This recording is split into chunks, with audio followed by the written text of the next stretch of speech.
আমাদের ওই যে তাহেরি ভাই, ওনার নামটা কেন নাম বলি, তো উনি অনেক বক্তব্য দেয়।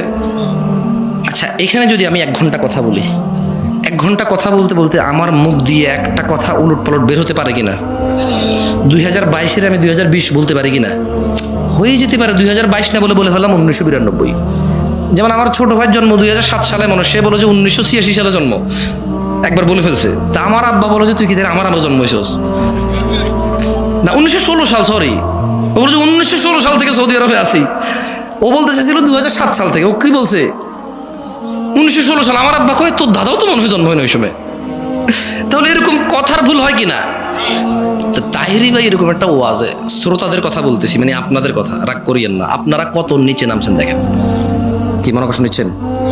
আচ্ছা, নিচে নামান না যান, মানে আপনারা কত বেখেয়ালি ওয়াজের মঞ্চে যান। এবার সুন্দর কথা কইছি না? বেখেয়ালিটা সুন্দর, ঠিক না?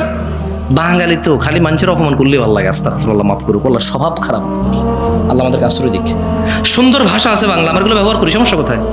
তাহলে আমরা শ্রোতারা কত বেখেয়ালি। তো উনি ভাষা দিবসকে 1971 সাল বলে বলছে, ঠিক কিনা? এইখান ওনার ওয়াজ তো মাশাআল্লাহ অনেক মাস হয়, সবাই বলছে ঠিক।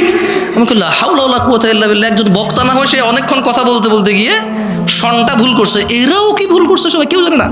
তার মানে এই দেশের যে শ্রোতাদের ঠিক এর কোনো দাম নাই, এর কোনো কি নেই। আমি ভুল বলতেছি, ঠিক কিনা? এই ঠিকের দাম নাই।